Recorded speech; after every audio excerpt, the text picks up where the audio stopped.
ভেবে দেখুন তো, যদি পুরো একটা সম্প্রদায় অস্তিত্বের সংকটে পড়ে যায়। ঠিক এমনই এক প্রেক্ষাপট নিয়ে কথা বলছে সূরা আল আহজাব, কুরআনের এমন একটা অধ্যায় যা বলা যায় সংকটের আগুন থেকেই জন্ম নিয়েছিল। এটা শুধু ইতিহাস না, এটা হলো প্রতিকূলতা, বিশ্বাস আর একটা সমাজকে নতুন করে গড়ে তোলার এক জীবন্ত কাহিনী।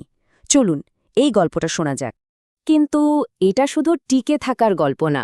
সূরা আল আহজাব আমাদের দেখায় যে একটা সত্যিকারের সম্প্রদায় কিভাবে শুধু টিকেই থাকে না, বরং বাইরের চাপ আর ভেতরের সংঘাতের মধ্যেও আরও বিকশিত হয়। বলা যেতে পারে এটা ছিল একটা বিপ্লবী সমাজ গড়ার এক দারুণ ব্লুপ্রিন্ট। তো চলুন একদম সেই সময়ে ফিরে যাই। ভাবুন, চারিদিকে মরুভূমি আর বাতাসে চাপা উত্তেজনা। মদিনা শহরটা তখন এক কথায় অবরুদ্ধ।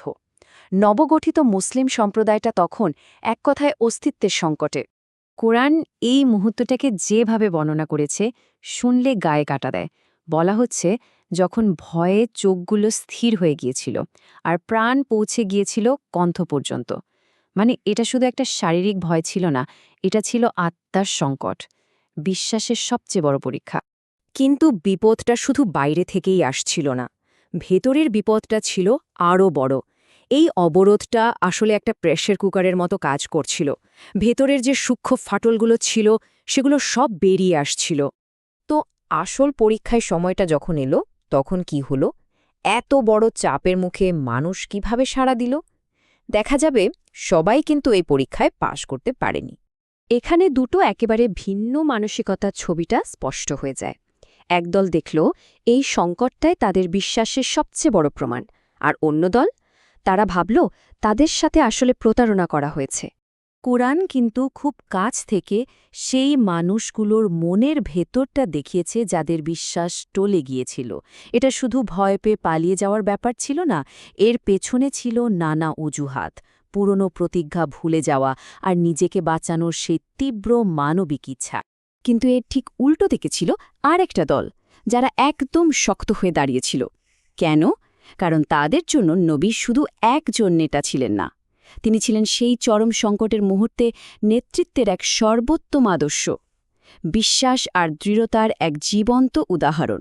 এইবার সূরাটি যুদ্ধক্ষেত্র থেকে সরে এসে সোজা ঢুকে যাচ্ছে সমাজের একেবারে ভেতরে। কারণ একটা সমাজকে যদি সত্যি শক্তিশালী করতে হয়, তাহলে তো ভেতর থেকেই সংস্কার শুরু করতে হবে, তাই না? দেখুন, সমাজ গড়া মানে তো শুধু যুদ্ধ জেতা নয়, বরং সমাজের গভীরে গেঁথে থাকা পুরনো প্রথাগুলোকেও বদলানো। আর সূরাটি ঠিক এমনই একটা জটিল বিষয় নিয়ে কথা বলছে, পালক সন্তান বা দত্তক নেওয়ার প্রথা, আর তা নিয়ে তৈরি হওয়া সব আইনি সমস্যা। আর ঠিক তখনই একটা মাত্র আয়াতে শত শত বছরের পুরনো একটা প্রথাকে একেবারে পাল্টে দেওয়া হলো। ঘোষণাটা ছিল বিপ্লবী। আল্লাহ তোমাদের পালক পুত্রদের তোমাদের আসল পুত্র বানাননি। ব্যাস, এই এক কথাতেই জৈবিক পরিচয় আর সামাজিক পরিচয়ের মধ্যে একটা স্পষ্ট দাগ টেনে দেওয়া হলো। তো পুরনো জটিলতার বদলে একটা নতুন পরিষ্কার ব্যবস্থা চালু হলো, এমন একটা সিস্টেম যা দাঁড়িয়ে আছে স্বচ্ছতা আর ন্যায় বিচারের ওপর। মানে বংশপরিচয় নিয়ে আর কোনো ধোঁয়াশা থাকবে না, আর এভাবেই একটা ন্যায্য সমাজ গড়ার দিকে এগোনো হলো। এবার আসা যাক সেই আসল ঘটনাটায়, ইতিহাসের সেই মোড় যা এই বিষয়টা নিয়ে সমাজের সব ট্যাবুকে একবারে ভেঙে দিয়েছিল।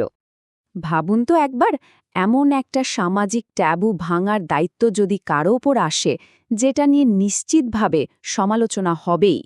ঠিক এই রকম একটা পরিস্থিতিতেই নবী পড়েছিলেন। কিন্তু তার এই ব্যক্তিগত পরীক্ষাটা আসলে একটা অনেক বড় উদ্দেশ্য পূরণ করেছিল। উদ্দেশ্যটা ছিল ভবিষ্যতের সবার জন্য আইনটাকে একদম পরিষ্কার করে দেওয়া। শুধু আইন বদলানো নয়, নিজের জীবন দিয়ে উদাহরণও তৈরি করতে হয়েছে।